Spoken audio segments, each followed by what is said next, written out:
Okay तो 20 मार्च 2019 वो दिन था जब डिज्नी ने फॉक्स को खरीदा और उस दिन मोगली बहुत खुश था क्योंकि उसकी चड्डी में फूल खिला था। लेकिन उसके साथ में जैसे ही डिज्नी ने फॉक्स को खरीदा था उनके पास उनके बिलव्ड फैंटास्टिक फोर कैरेक्टर्स के राइट्स वापस आ गए जो कि कंगाली के चक्कर में उन्होंने बहुत पहले बेच दिए थे, जिस तरह स्पाइडरमैन के बेचे थे। तो उसी तो फिर ठीक है, मतलब आ गए थे उस दिन, और उस दिन बहुत ही खुशी का माहौल था इसके चलते। कैरेक्टर्स के राइट्स रिटेन करने के लिए फॉक्स ने भी अपने बैनर के अंदर बहुत सारी मूवीज़ बनाई थी फैंटास्टिक फोर के ऊपर, जिसमें सबसे पहले आती है 2008 की फैंटास्टिक फोर, फिर उसके बाद उसका second part fantastic four and the rise of silver surfer, और फिर 2015 वाली टेट, जहाँ इस 2015 वाली के तो क्या ही कहने, क्या ही बावासीर बनाया था। मतलब तुम लोग देखो, मैं बोलूँगा देखो तुम लोग, अगर किसी को गाली देना है ना और तुम्हें गुस्सा नहीं आ रहा हो तो ये मूवी देख के जाना। इतनी गाली बकोगे उसको, इतनी गाली वो कोमा में चला जाएगा। आई मीन इनिशियली जब 1994 में इस कैरेक्टर्स के राइट्स खरीदे गए थे और एक कंपनी को इनके राइट्स रिटेन करके रखने थे और उसके लिए एक पॉलिसी थी कि मूवीज़ बनाती रहनी पड़ेगी, तो उन्होंने खाली राइट्स रिटेन करने के लिए एक डिस्पोजेबल मूवी बनाई थी जो उन्हें कभी रिलीज़ नहीं करनी थी। वो मैंने देखी, यूट्यूब पे पड़ी है, तुम लोग देख लेना भाई। वो भी इससे बेटर थी। मज़ा तो आता है कम से कम देखने में।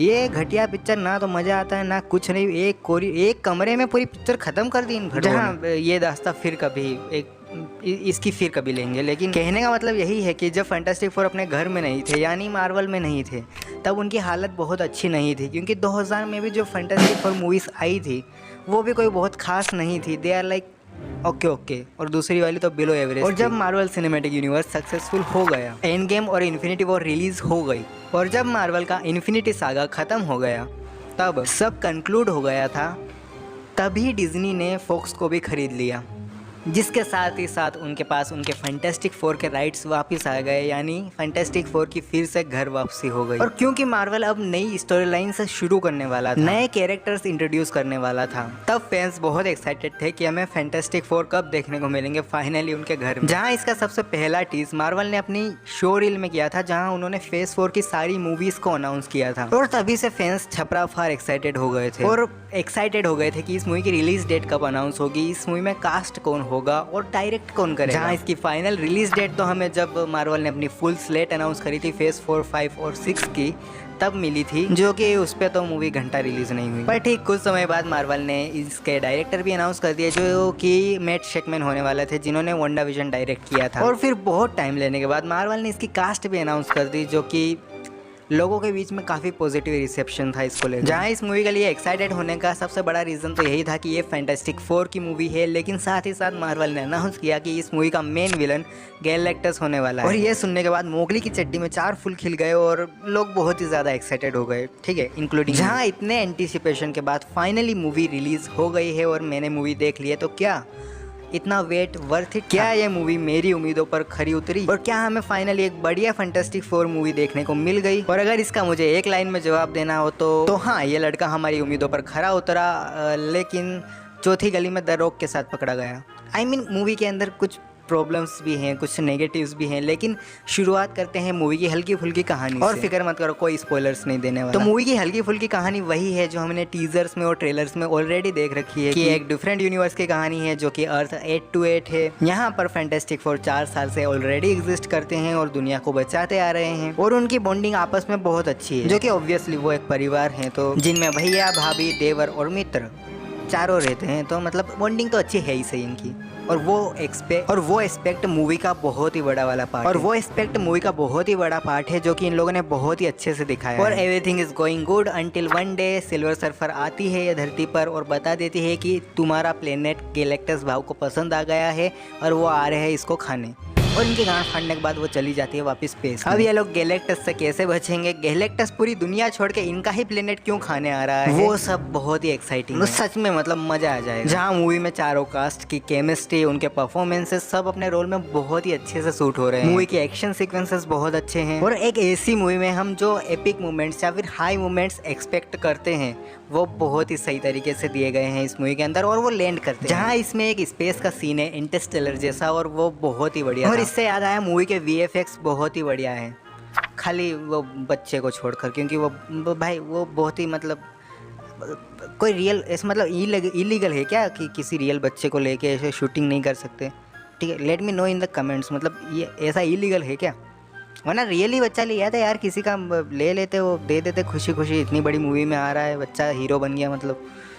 खैर ठीक है, मेरे को उतना पता नहीं है, पर इन्होंने CGI किया है बच्चे को और वो कुछ कुछ जगहों पे बहुत ही गंदा दिख रहा था। बाकी अदर देन दैट मूवी का CGI और VFX बहुत ही बढ़िया है, जहाँ चारों की पावर्स भी बहुत ही अच्छे से दिखाई गई हैं। लेकिन द थिंग और मिस्टर फैंटास्टिक को काफ़ी की सीन्स में यूज़ किया गया है, मतलब उनकी पावर्स उतनी फ्लैश आउट तरीके से दिखाई नहीं गई। जहाँ सिल्वर सर्फर और गैलेक्टस को बहुत ही बढ़िया तरीके से दिखाया गया है, जिसमें सिल्वर सर्फर को एक बैक स्टोरी भी दी गई है जो कि मैं उम्मीद नहीं कर रहा था, लेकिन वो काफ़ी अच्छी थी, इम्पैक्ट डालती है। और गैलेक्टस को फाइनली जैसा वो है वैसा इस बार बादल नहीं बनाया भाई, इस बार जो है वही दिखाया है। और जो दिखाया है वो क्या ही दिखाया है, मतलब बहुत ही मतलब है बड़ा। जहाँ मैं मूवी के तारीफों के इतने पुल बांध रहा हूँ, इसका मतलब ये नहीं है कि मूवी के अंदर कमियां ही नहीं हैं, मूवी के अंदर कमियां हैं, जिसमें सबसे बड़ी कमी आती है इसकी लेंथ। मतलब मूवी बहुत अच्छी है, पर थोड़ी और बड़ी हो जाती तो, मतलब छोटी मूवी क्यों बनानी है यार, 2 घंटे की भी नहीं है और मूवी भागती है, मतलब भाई तुम्हें पता भी नहीं चलेगा कि कब शुरू हुई और कब खत्म हो गई। मतलब बचपन में वो नहीं आती थी कॉटन कैंडीज, जिनको अपन खाया करते थे, खाते थे और पता भी नहीं चलता था कि क्या, मतलब अच्छी लगती थी पर पता भी नहीं चलता था कि कुछ खाया तुमने।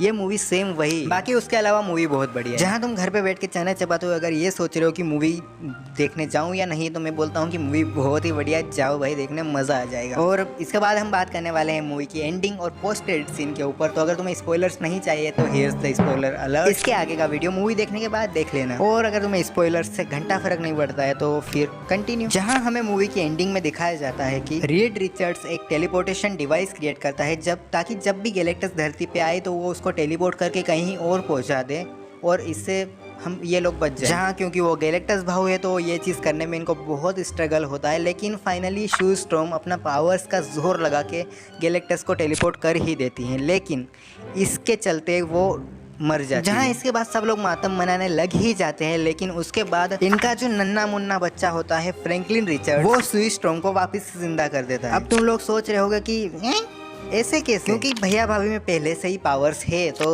बिटवा में भी होगी सही ना। और ये चीज कॉमिक बुक में पहले से एस्टेब्लिश्ड है कि फ्रैंकलिन रिचर्ड्स बहुत ही पावरफुल कैरेक्टर है। आई मीन तुम्हें क्या लगता है गैलेक्टस उसको क्यों खाने आ रहा था? क्योंकि वो बाद में बड़ा होकर गैलेक्टस को अपना हेरल्ड बनाता है, गुलाम। तो ही इज दैट स्ट्रॉन्ग, और मार्वल में भी सू स्टॉर्म को उससे जिंदा करवा कर उसको इतना पावरफुल दिखा ही दिया गया है। जहाँ भाई अब आगे आने वाली मूवीज में ये बच्चा बहुत इंपॉर्टेंट होने वाला है, जहाँ इसके बाद सब हैप्पी हैप्पी हो जाता है और मूवी एंड हो जाती है। और फिर इसके बाद आता है मूवी का पोस्ट क्रेडिट सीन, जहां हमें दिखाया जाता है कि फ्रैंकलिन थोड़ा सा बड़ा हो गया है और सू स्टॉर्म उसको पढ़ाई करा रही है, टिपिकल इंडियन मूवी। बस एक डिफरेंस है कि वो मार नहीं रही है वहाँ पे। 2 झापड़, आई मीन खैर मारना अच्छी बात नहीं है, ठीक है। तो मैक्स का होमवर्क होने के बाद वो, आई मीन मैं ऐसे ही फेंक रहा हूँ, ठीक है, तो वो दूसरी बुक लेने जाती है किचन में, और जब वो बुक लेके वापस आती है तो देखती है कि डॉक्टर डूम फ्रैंकलिन रिचर्ड्स के पास में बैठा हुआ है। जहां हमें आरडीजे का फेस रिवील नहीं किया गया, लेकिन उनकी हल्की फुल्की कॉस्ट्यूम और मास्क का लुक देखने को मिल जाता है। और इसीलिए बोल रहा था मैं कि ये बच्चा आने वाली मूवीज में बहुत इंपॉर्टेंट रोल प्ले करने वाला है। जहां हमें इस मूवी के अंदर ही कंफर्म कर दिया जाता है कि डॉक्टर डूम इसी यूनिवर्स का होने वाला है, क्योंकि मूवी के शुरुआत में ही ऐसे बड़े लोगों की मीटिंग दिखाई जाती है जहाँ पर सारे स्टेट्स के लोग बैठे होते हैं, और साथ ही साथ वहाँ पर एक लेवल लगा होता है लेटवेरिया का, और वहाँ पर कोई नहीं आया होता क्योंकि डॉक्टर डूम का मन नहीं था। विच कन्फर्म्स कि डॉक्टर डूम इसी यूनिवर्स का होने वाला है, जो हमें अवेंजर्स डूम्सडे और सीक्रेट वॉर्स के अंदर दिखेगा। और ये सब दिखाने के साथ मूवी का मिड क्रेडिट सीन एंड हो जाता है, जो कि अब सीधा कनेक्ट करेगा अवेंजर्स डूम्सडे के साथ। बाकी फिर मूवी का पोस्ट क्रेडिट सीन मैंने नहीं देखा क्योंकि मैं मूतने चला गया था, और मैंने इंटरनेट पर चेक भी किया तो सुनने में आया है कि वो उतना खास नहीं। उसमें इन्होंने बस फैंटास्टिक 4 का जो इस यूनिवर्स में कार्टून चलता है उसके कुछ ग्लिम्स दिखाए हैं, और उसके जरिए ट्रिब्यूट दिया है इन कैरेक्टर्स को जिन्होंने लिखा था, जैक कर्बी उनको। बाकी इन सारी चीज़ों को लेकर आप लोगों का क्या कहना है ये कमेंट बॉक्स में बता देना, क्योंकि मैं डिस्कस करना है भाई, पिक्चर मज़ा आएगा मेरे को करना है डिस्कस। आओ कमेंट्स में बातें करते हैं, ठीक है। और वीडियो अच्छी लगी हो तो वीडियो को लाइक कर देना, अपने दोस्तों के साथ शेयर कर देना, ताकि वो लोग भी तुम्हारे साथ आने के लिए राज़ी हो जाए मूवी देखने के लिए। और बाकी if you are cultured person या फिर अपनी क्रश से अपना कटवाना नहीं है तो ये चैनल सब्सक्राइब कर दो, ठीक है। हाँ, धमकी ही दे रहा हूँ मैं। बाय।